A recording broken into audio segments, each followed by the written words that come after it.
In 2015, Stephanie Scott was a 26-year-old high school teacher who taught English and drama at Leeton High School, which is located in southern New South Wales, Australia. She was in a relationship with the love of her life, Aaron Leeson-woolley. The two were engaged for 5 years and they were going to be married April 11th. In today's True Crime Spotlight, we look at the tragic rape and murder of beloved teacher Stephanie Scott, just 6 days before her wedding. Who would do this and why? Who is Stephanie Scott, the almost bride? Let's dive in. The wedding planning was in full swing the week prior to Stephanie and Aaron's wedding, and Stephanie was putting the finishing touches on their special day. The couple had planned to go on their honeymoon to Tahiti, so Stephanie had arranged time off work. Being a teacher, and what seems a very wonderful teacher at that, Stephanie went into the high school on Easter Sunday, April 5th, 2015, to finalise lesson plans for the substitute teacher. Whilst there, she also emailed the bus company for confirmation of plans to shuttle her wedding guests to the venue. This email is the last known communication from Stephanie Scott at 12:59 p.m. She will never put her dress on for her wedding day, never walk down the aisle, or go on her honeymoon. Her fiancé Aaron was visiting his family that day for Easter and arrived home that afternoon. He and Stephanie had plans to go out for dinner that night at 8 p.m, but Stephanie didn't show up. Her phone initially rang out when called, but eventually went to message bank instead. The following day, April 6, 5 days before the wedding, her fiancé Aaron reports Stephanie as missing.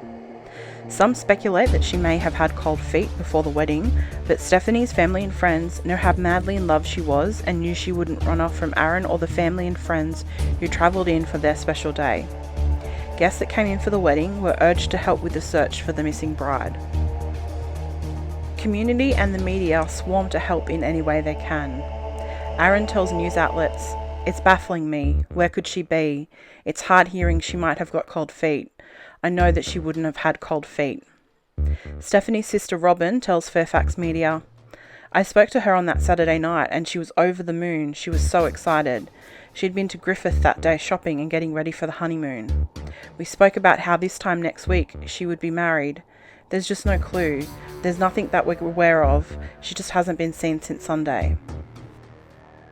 On April 8th, Stephanie's car, a red Mazda 3 sedan with registration BZ19CD, is found and blood can be seen inside. Shockingly, on the same day, Vincent Stanford, aged 24, a casual cleaner at the high school, is questioned, then arrested in connection to this case. Police were given information about Stanford, a Leeton resident of about 13 months, that led them to question him about his movements on April 5th. Stanford's alibi was that he was at a grocery store. However, when police was verifying this, it was discovered the store was closed as it was Easter Sunday. Detective Tim Clark knew something wasn't right about what he was being told, so he went to Stanford's home to talk to him. At the time he wasn't home, but his mother gave them permission to look in his bedroom. In his bedroom they found a set of keys that were given to Stephanie by a co-worker so that she could access the school on Easter Sunday. When Stanford returns home, he tells police he was out taking photos. When police look at the camera, there are 2 images of a burned body on it. The police continued to search the home and find a piece of timber with Stephanie's blood on it, a red bra that was confirmed to be hers, and a boot liner that was from her red Mazda 3 car. He refuses to tell police where he placed Stephanie's body. The following day, April 9th, Vincent Stanford is charged with the murder of Stephanie Scott. While Stanford sits in the jail, family, friends and the community of Leeton begin to create a memorial for Stephanie at Leeton High School, placing yellow ribbons, balloons and flowers out for the missing teacher.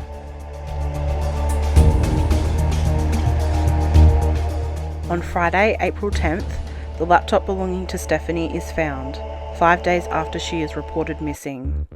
It is found in the outskirts of town in an irrigation canal. Stephanie Scott's burned body is found in bushland in Kokopara National Park. The area in which Stephanie is found is 70 kilometres away from Leeton.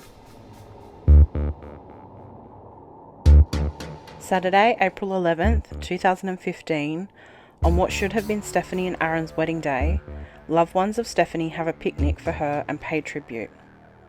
The nation is shocked and saddened by this horrific crime, and the hashtag #putyourdressout is created. In tribute to Stephanie, a woman taken too soon, women everywhere in Australia place their dress outside their homes.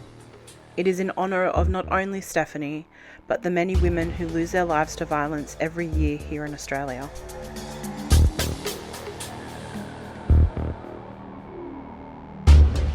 In a police interview on April 21st, Stanford begins to divulge the graphic and vile rape and murder of Stephanie.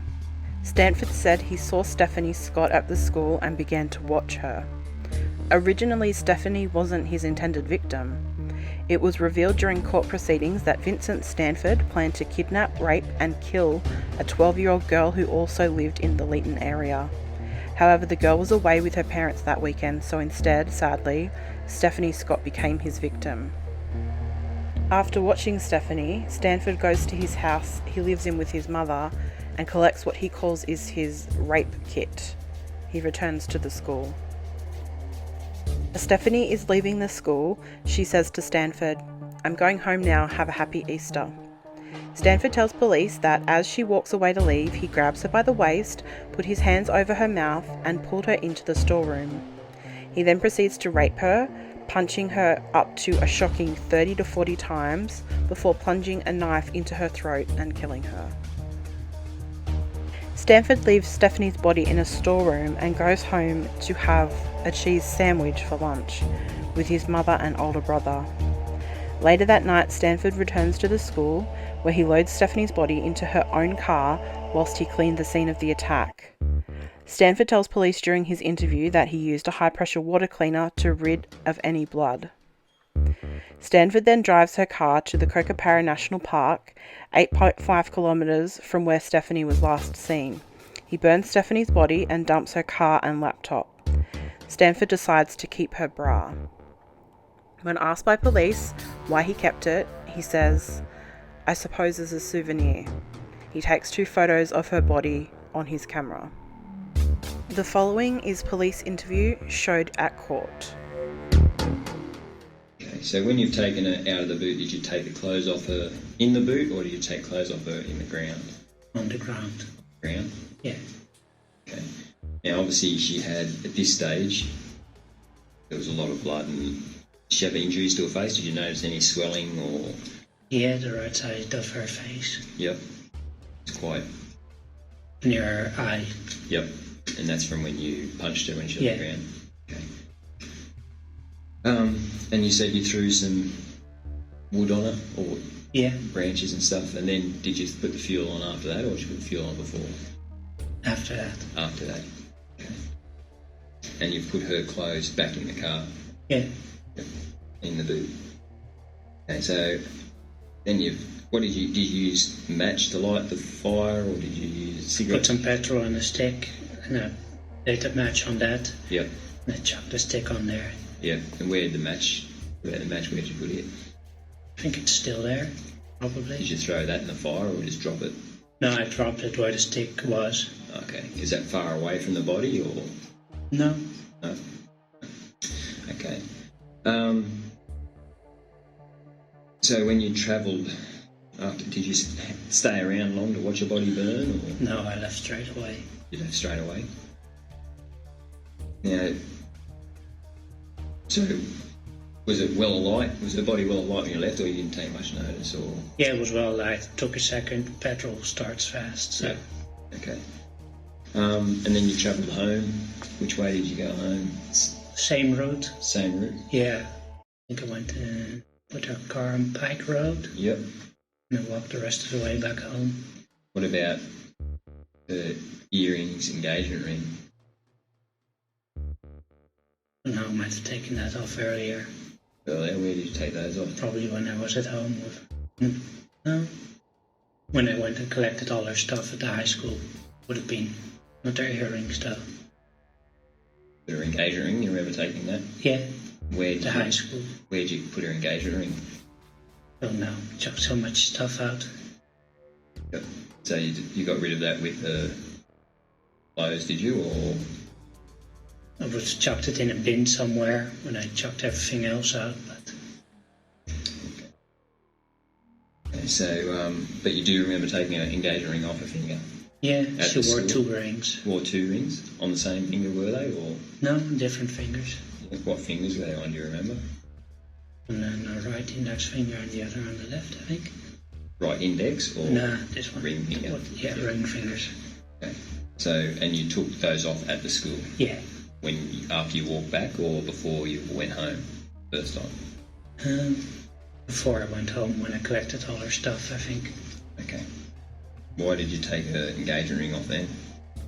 I don't know, I was just scrounging up her stuff, make sure I didn't leave anything behind. Okay, so it was in her handbag in your cupboard then at some point, her engagement ring? Would have been, yeah. Yep. Do you remember when you went home that afternoon to go through her stuff? Did you remember seeing the engagement ring? Yeah, would have still been in the bag. You didn't mention it before, that's all. You mentioned other things like her credit cards, wallet. No, sorry. Yep. So, you remember seeing it then? Remember seeing her engagement ring? Yeah, it would have been. Okay. Do you have any place where you may have stored some of Stephanie's belongings for later on, or have you stored them at the tape or the school or anywhere else? You disposed of them all? Yeah, just her bra that was in my bag. But Yeah. Why did you keep the bra? Like, you've disposed of everything else, why the bra? I honestly don't know. Don't know? Maybe I wanted the souvenir. Yep. Yeah, Something to remember it by. probably, but I had no real reason to keep it. Why the bra though? Why not any other item? I think it was clean. Did you wash the bra? I chuck it in the washing once, yeah. At home or at school? At home. At home. Okay. When did you wash her bra?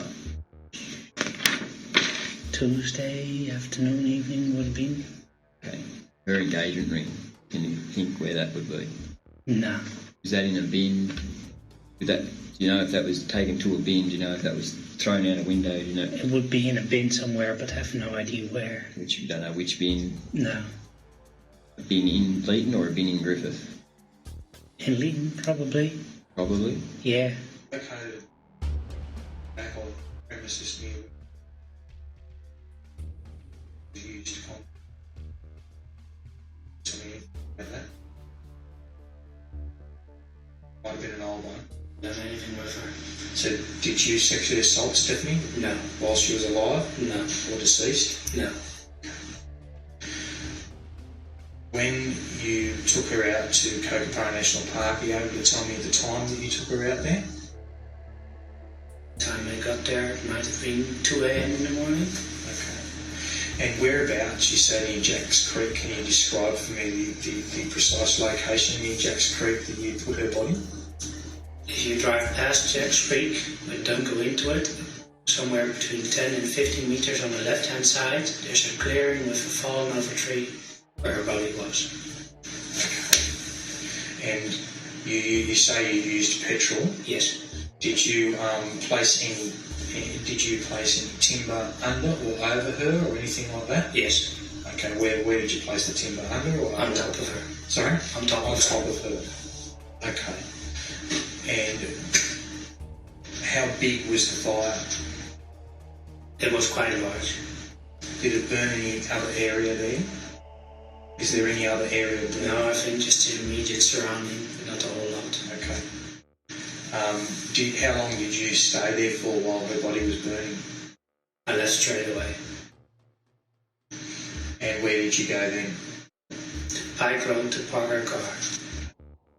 On your camera, you had 2 photos of the deceased body. Yes. Are those photographs of Stephanie? Yes. Can you tell me why you took those photographs of Stephanie? No. Okay, so can you just outline your movements on Sunday for me in relation to the school, when you got there, how long you were there, and when you murdered Stephanie? Okay. I went to the high school about 7:30, worked for a couple of hours, and she was ready to leave at about 11:30. I took her into the store and killed her. I put her into the trunk of her car. I got the high pressure cleaner out, cleaned the high school and her blood. I drove her car to my house, parked it behind the shed so nobody would see. Went about my day, and at about 1 a.m. Monday morning, I left to Kookaburra National Park. At about 2 p.m., I dumped her there and burned her. I drove back to Pike Road, put her car there, and I walked home. Now, we spoke to you on Wednesday on the 8th. Yes. And we spoke to you about certain scratches that I can still see on your face now. Yes. Can you tell me where you got those scratches from? Several of them are from Stephanie Scott. And how did she do that? With her fingernails. And when did she do that? When I tried to kill her. When I killed her. When you killed her? Yes. Okay, so you say that can you just tell me exactly what happened when she walked in? When you said you're waiting for her to come out, were you? You're waiting for her to finish her work? Yes. Okay. What exactly happened then? When she finished her work, what did you do? I picked her up from behind with my right hand over her mouth and my left hand around her middle. I dragged her into the store. I closed the door behind us, chucked her on the floor, and I beat her to death. You say with your fists? Yes. Did you use any other weapon? I did use a knife as well. A knife? Yes, a clip point knife. That's what? A clip point knife. What's a clip point knife? It's a knife that's angled from the top and again at the bottom. It should be at my house. Where was she when you first saw her? She was in the staff room upstairs for the English drama math teacher. What was she doing? She was working on a computer. Was the staff room door open and closed? Or Open. where were you at that time then? I was working and had a high pressure cleaner out to clean the garbage bins. Put some of the garbage bins upstairs. That's when I saw her. Class in the staff room? Yes. Did you say anything to her at that time? No. Did she say anything to you? No. Did she see you? I think so. Then you think so? I walked by the door so she probably knew I was there. But you didn't say anything to her? No. So what? So she's in that room alone, is that right? Is she in that? Yes. In that staff room alone? Did she, you said you got a feeling that you had to do it. What feeling? Can you describe that to me upon seeing her? What feeling came over you? Like, what did you feel? That I had to kill her. I wasn't angry or anything. Basically emotionless, just that I had to kill her. Yep. Did you start waiting from that moment? No, I continued working. How long did you continue working till you went and waited? Until she was ready to leave. How did you know she was ready to leave? She put the alarm on in the admin. She said she was leaving. She said she spoke Yes. to you? I was by the front gate at the time, so was she. That's when I picked her up until about 11:30, I think. Yep. She was walking towards the front gate. Towards you? Yes. Yep. And then I grabbed her. Where did she speak to you? You said she spoke. When she was walking away from admin towards the front gate. And what words did she say to you? I'm going. Have a happy Easter. Go and have a happy Easter. Yes. Did she get past you, out of the... Did she get through the gate? No. No, you got her, and you said you grabbed her Yes. before she got out of the gate. Yes, the gate was locked. The gate was locked. Yes. Who locked the gate? I think she locked it behind her when she came in. Okay. Apart from the episode you stated when you had me at 14 or 15 and you tried to strangle the school teacher Yes. in Holland, have you had any other episode like that between then and this episode that happened on Sunday? I've had a lot of violent thoughts, but I've never acted on them. Okay. So when you say you had a lot of violent thoughts, can you describe to me what those thoughts have been? Killing various people I've met. Yep. Hurting them. That's about it, really. And is there any reason why you wanted to kill these people or hurt these people? No, I think I might have some mental problems, but I've never done anything to me to deserve it. Are you able to tell me why you got angry at Stephanie and why you wanted to kill her? I didn't really feel anger, I just wanted to kill her. Oh, so you didn't feel anger? No, I You just wanted to kill her? Emotion. Okay. So you just wanted to kill her? Yes. Can you tell me why you wanted to kill her? No, I think I checked my mental health acting up again. Okay. One of my obsessions, rages. Over 1,500 mourners attend Stephanie Scott's funeral on April 22nd at the same venue her wedding was to be held at. Many wear pops of yellow for Stephanie. Businesses in the area close early and leave yellow ribbons on their door as a sign of respect. The community of Leeton come together to mourn the loss of a bright, bubbly soul who was loved by so many. On June 3rd, Vincent Stanford is charged with the aggravated sexual assault of Stephanie Scott. June 10th, Vincent Stanford's twin, Marcus Stanford, is arrested in South Australia for being an accessory after the fact of Scott's murder. It is alleged that Marcus helped his brother pawn Scott's engagement ring and other personal belongings such as her driver's license. If you watch back the interview of Vincent, you can see how certain and quick he is to answer all questions. However, when asked about Stephanie's engagement ring, he is very vague. We now know the reason. Marcus is extradited from South Australia on June 11th. He pleads guilty on March 31st, 2016. The same day, Vincent is committed to stand trial for the rape and murder of Stephanie Scott. He pleads guilty to the rape and murder of Stephanie Scott on July 20th. On August 24th, Marcus Stanford is sentenced to jail for 15 months for being an accessory after the murder. He was released in September 2016. In evidence presented in the trial of Vincent Stanford, it is showed that Stanford had invoices for the purchases of cleaning products, Viagra, knives, plastic handcuffs known as flexicuffs, and a training sword. There was also a lot of pornography and dating sites on his computer. Stanford first thought of killing when he was just a child himself, and in 2003 he grabbed one of his teachers by the throat. A psychologist who interviewed Stanford said that the killer showed no lack of remorse, and when asked about the murder he said, "I hardly remember it, it was so long ago."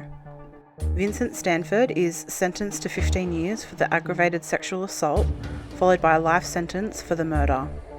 Due to the violent and vile nature of this attack, Stanford is classified as a lifer. He will never be released and will die in jail.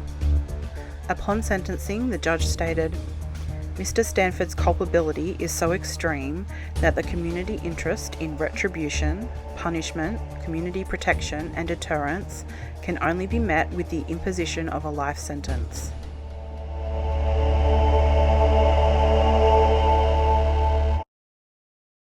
This is only the story of Stephanie Scott's tragic, untimely death, not the story of her life. This is not who she was and shouldn't define her. I want to share her story because it touched the lives of so many Australians and got our nation to discuss the growing trend of women dying of violence by men. This video is in memory of Stephanie Scott, a bubbly, wonderful teacher taken far too soon, and to her family. Her life will live on through her loved ones and the students that she taught. Rest in peace, Stephanie. Thank you so much for watching my video. Let me know in the comments if you're enjoying learning of Australian true crime cases and of any that you'd like me to cover. Don't forget to like the video, subscribe and click the bell. Clicking on the bell not only notifies you when I upload, it tells YouTube you're interested in my content and helps my channel grow. Until next time, bye for now.